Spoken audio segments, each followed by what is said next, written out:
Muito bem, nesse espaço do nosso Economia e Desenvolvimento dessa semana, nós vamos dar prosseguimento àquilo que temos feito já há bastante tempo, com enorme sucesso, um retorno extraordinário, que é esse espaço aqui da Russell Bedford, né?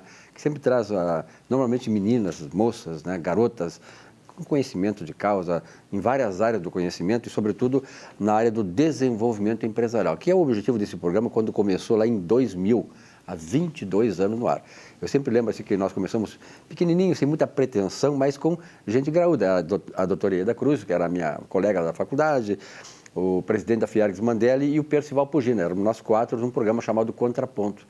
E consolidou. E hoje, Economia e Desenvolvimento, até porque nós precisávamos embarcar uma série de novos eventos e momentos e segmentos da sociedade, passou a ter esse nome mais genérico, né? E hoje eu estou recebendo aqui a Renata Ferreira, que é advogada, numa semana, nós estamos gravando na quinta-feira, uma semana em que se comemorou e se comemora todo dia o Dia da Mulher, né? O Dia Internacional da Mulher. Renata, tu é canoense, né? Aqui da Grande Porto Alegre? Sim, sim. Na verdade, eu sou de Porto Alegre, né? Nasci em Porto Alegre, sou porto-alegrense, sim, mas sempre morei em Canoas, sim. Que legal. Onde é que tu mora em Canoas ali? Bem no centro ali. É? Bem no centro. Como próximo Canoas... ao shopping antigo ali. Que legal. Como Canoas, eu me lembro assim, a minha esposa era de Canoas também, nasceu em Canoas, e como Canoas, evidentemente que todas as cidades, imagina, de 30, 40 anos para cá, se desenvolveram. Agora, Canoas é uma cidade que tem uma expansão extraordinária, né? Canoas é muito bonita, cheia de atrações, aquele centro é muito charmoso ainda, um centro charmoso, sim. Como é numa aquela avenida ali, que circulam só pessoas ali, como é que chama no centro ali? Na Tiradentes, ali, na verdade, é o calçadão, né? O vulgo calçadão, exatamente. O calçadão é espetacular. Gostaria que a Rua da Praia fosse igual ao calçadão de Canoas, né? Muito legal, muito bonito. Tu frequentava muito o centro lá de Canoas? Sim, é bem organizado ali. Sim, bem o calçadão, eles reformaram, sim. Eu moro, na verdade, do outro lado ali do trilho do trem, na parte mais residencial. O trem divide Canoas, exatamente, né? exatamente. Os canoenses dizem assim, ó, do lado direito do trem ou do lado da esquerda da exatamente, sim, sim. sim. É verdade. Então, eu moro na parte residencial ali de Canoas mesmo, é bem no centro também, mas ali pro lado da Rua Domingos Martins, ali que também é uma rua bem conhecida em Canoas. A pandemia, de certa maneira, parabéns pelo Dia da Mulher, viu? Obrigada. Então, as meninas lá da Russell e Bedford. Pode deixar. A pandemia trouxe uma série de mudanças nas relações de trabalho, né? Eu trabalhei em home office, por exemplo, hoje é um grande achado para muitas empresas. Muitas empresas hoje estão tendo redução de custos sem perder a eficiência com o home office, né? Por exemplo, os bancos hoje, o Bradesco, já dei essa informação aqui, mais de 1.300 agências já foram fechadas pelo Bradesco, porque a informatização das relações, hoje tu faz operações no celular, operações bancárias, e isso, claro que trouxe uma grande vantagem, as agências físicas dos bancos estão desaparecendo, que de uma maneira geral para nós, que já tem uma certa trajetória, né, a gente estava acostumado a conversar com o gerente, não é o caso desta moça aqui, que é uma guria nova ainda, mas não passou aquele tempo lá. Mas, Renata, muito obrigado pela tua presença aqui, e esse assunto que tu traz aqui é de fundamental importância, como todos os demais, né, que a Russell escolhe através de seus profissionais. Por exemplo, consolidação de propriedade imobiliária. O que é isso, Renata? Então, primeiramente, eu queria agradecer o espaço, né, a oportunidade de estar aqui, a Russell também, por nos ceder sempre esse espaço, né? A Russell, exatamente. Aí, o Bruno, um grande abraço, Escandolar, aquelas pessoas lá que têm essa visão toda. Sim. Então, o procedimento de consolidação de propriedade, ele é regulamentado pela Lei 9514 de 97, tá? Então, é uma lei que ela já tem 25 anos e ela é bastante utilizada pelas instituições financeiras nos contratos de alienação fiduciária. Então, assim, resumidamente, a consolidação, ela nada mais é que a retomada de um imóvel, né, dado em garantia num contrato de alienação fiduciária, que diante do inadimplemento do devedor, então o credor, no caso a instituição financeira, o banco, ele retoma esse imóvel como uma forma de reaver, então, os valores, enfim, né, para um posterior leilão, para reaver esses valores. Então, assim, basicamente, ele é um procedimento que é para ser simples, né, é para ser um procedimento rápido, ele é um procedimento extrajudicial, né, não temos a intervenção do Poder Judiciário nesse caso, e todo o procedimento ele é feito junto aos registros de imóveis. No caso, assim, onde o imóvel está situado, né? Então, a gente faz o procedimento junto ao registro de imóveis daquela localidade do imóvel. Tá, e normalmente esse tipo de coisa recupera, digamos, essa relação, porque, na verdade, se o camarada fez um crediário lá, um investimento e tal, precisou fazer o crédito e tal, e de repente está nessa situação, ele recupera isso, vocês fazem exatamente esse meio campo. Exato, a gente faz o procedimento do início ao fim, na verdade, né? Nós temos umas etapas do várias procedimento. Etapas, é isso? Sim, Quais temos são as essas etapas. aí? Então, basicamente, o procedimento ele é dividido em 3 etapas.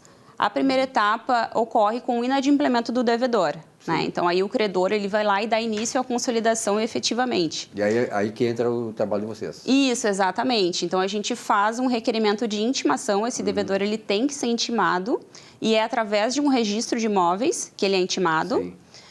E ele tem um prazo para purgar a mora, que a gente fala, né? Que seria quitar essa dívida ou renegociar junto ao banco. Ele tem 15 dias para purgar essa mora. Tá? Então, essa seria a primeira etapa do processo de consolidação. Então, caso ele não purgue essa mora, né? Não procure a instituição financeira, não queira renegociar o débito, a gente passa, então, para a segunda etapa. Que a segunda etapa seria a averbação dessa consolidação na matrícula do imóvel. Então, assim, até o momento dessa averbação por parte do credor, né, o devedor ele pode procurar a instituição financeira, pode tentar renegociar, enfim, as instituições são bem acessíveis para isso, eles têm interesse realmente em negociar essa dívida com o devedor, né? Mas, assim, a partir do momento que é feita essa averbação na matrícula do imóvel, da consolidação de propriedade, então, aí... O imóvel fica comprometido, né? Exato, ele passa a ser... ele passa para o nome do credor, na verdade, sim, né? E o credor ele vai emitir a guia de TBI, que é a transmissão, né? O imposto de transmissão. Perfeito. Então, até esse momento, o devedor, ainda pode negociar o débito. Tá? Então, fechada essa segunda etapa, o credor, que é o banco, ele tem a obrigação de proceder 2 leilões, né, para poder exatamente reaver esse valor, enfim. Então, a partir da averbação da consolidação até o primeiro leilão, o credor tem 30 dias, que é o prazo legal, para efetuar o primeiro leilão. E, posteriormente, o segundo leilão também. Perfeito. E o devedor ele tem que ser intimado desses 2 leilões também. Porque ele pode, na verdade, né, não é uma obrigação, ele pode... exercer o direito de preferência na compra desse imóvel lá nos leilões. Normalmente acontece pelo valor isso? Da dívida. Ele exerce o direito de preferência? Então, isso é bem relativo, assim, às vezes claro, acontece... Caso a caso, né? Exato, cada exato. Caso é um caso, né? Exato. Via de regra, assim, geralmente não tem essa procura por parte do devedor. Renata, né? me diz uma coisa, nós estamos ainda passando os rescaldos da pandemia de 2020, de 19 e 20. E naturalmente que esses 2 anos, 20, 21, agora esse período de 22, foram um período difícil, não só da atividade econômica, muita gente perdeu o emprego, perdeu renda e tal, e cresceu muito esse tipo de negócio? Sim, cresceu muito a inadimplência exatamente pelas pessoas perderem os empregos, não conseguirem colocar em dia, né? Por isso que o credor, no caso, as instituições financeiras, elas são bem abertas à negociação. Aí é que eu queria chegar, exatamente isso, porque na verdade, assim, o que a gente observa é que isso também serviu como lição, o fato da pandemia, trouxe, claro, prejuízo, saúde, milhares de pessoas morreram e tal, mas, por outro lado, ele mudou muitas coisas, muitas conceituações, né, de rigidez do ponto de vista financeiro. As pessoas, os bancos, sobretudo, passaram a olhar o seu cliente como um aliado, né, e não como um inimigo, um cara que... Né? Então, eu acho muito bom que esse lado tenha sido despertado nos grandes e poderosos bancos financeiros, que é isso aí, quer dizer, de ser mais maleável, ir ao encontro, né, da dificuldade do cliente, no caso é que a Renata está falando, e tentar recompor as coisas. Esse é o caminho. Exatamente. E é aí que entra também o trabalho da Russell, né? A gente acompanha a consolidação do início ao fim, né? Junto aos registros de imóveis, a gente faz toda a parte de requerimento de intimação, requerimento da averbação da consolidação, requerimento de intimação dos leilões também. Então, a gente está sempre em contato com os bancos, né, os nossos clientes, claro. E a gente faz do início ao fim esse procedimento de consolidação. Perfeito.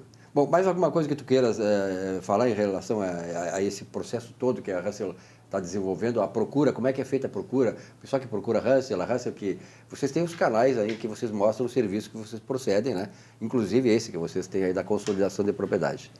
Sim, na verdade, esse é um serviço muito importante para as instituições financeiras, né? Porque garante que eles possam reaver o crédito, né? Que eles colocaram no imóvel, sim, enfim. Claro. O o investimento que foi Exato, despendido, né? sim, sim. Então, ele é muito importante para as instituições realmente. Então, é um serviço que a Russell acompanha, né? Claro, é. Do início ao fim. Profissionais como tu fazem esse... Exatamente. E tu está agora trabalhando em home office ou não? Sim, eu estou, na verdade... bem parcial, né? Exato, é híbrido, na verdade. Nós vamos presencial na empresa uma vez por semana. Para quem, por exemplo, trabalha em Canoas e a Russell tem sede aqui em Porto Alegre, o home office, de certa maneira, te dá uma ajudada, né? Porque precisa vir todo dia, né? E tal, né? E o trabalho, como é que tu sente assim? Ele tem o mesmo grau de eficiência, ele corre muito da mesma maneira? Como é que tu vê o home office em relação ao presencial? Não, então, em relação ao nosso trabalho ali, tanto na parte, todo jurídico, na verdade, ali, a maior parte da empresa faz o sistema híbrido, enfim, alguns setores não fazem, né? Mas a parte jurídica ali, a gente consegue atender as demandas à distância, a gente faz bastante reunião, né, de modo online. A gente está sempre em contato com os nossos colegas ali do jurídico também. Então, para mim, é bem tranquilo.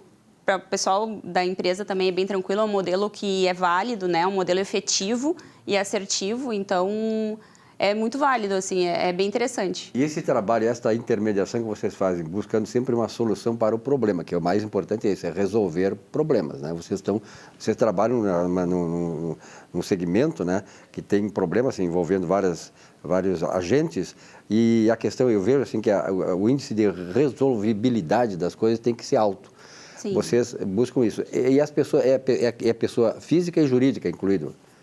Sim, no caso das consolidações de propriedade imobiliária, mais são as instituições financeiras realmente que a gente trabalha. Perfeito. Mas a Russell também atende pessoas físicas, enfim, em outros nichos. Perfeito, muito bem. E a Russell faz um trabalho extraordinário e ela tem vários profissionais, isso que eu gosto de ressaltar, porque aqui muito raramente a gente reprisa, né, repete gente lá da Russell para trazer coisas. Tem muitos segmentos empresariais. Eu sempre digo assim, ó, na minha atividade como economista, a gente vê muitas empresas que acabam não se desenvolvendo, interrompendo seu ciclo de vida por exatamente falta de assessoria, falta de alguém que aponte o caminho, né? Porque nem sempre nós sabemos tudo, a fazer tudo. Quer dizer, nós temos que saber que hoje a profissionalização de uma empresa exige a qualificação em várias áreas de coisas. E a Russell oferece todas essas áreas e que, de certa maneira, consolida assim, um espaço importante não só de crescimento da empresa, mas de consolidação e de eficiência empresarial que nós temos tido no Rio Grande do Sul. Hoje, para vocês terem uma ideia, eu não sei se a Renata sabe, mas hoje o IBGE fez um estudo tempos atrás e apontou que as empresas de maior longevidade no Brasil são, sabe de onde? Do Rio Grande do Sul. E esse papel que a Russell desenvolve também contribui para isso, né? A longevidade de uma empresa depende de vários fatores. E esse processo aí também ajuda. Renata, mais alguma coisa que tu queiras ressaltar? Não, acredito que seja isso. Novamente, gostaria de agradecer o espaço aqui, poder expor um pouquinho do meu trabalho, um pouquinho do trabalho que nós fizemos lá na Russell. E foi feita com muito charme e competência. Parabéns. Obrigada, muito Sucesso obrigada. para ti, para a Russell lá. Muito obrigada. Um rápido intervalo, já voltamos aqui com o nosso Economia e Desenvolvimento. Até já.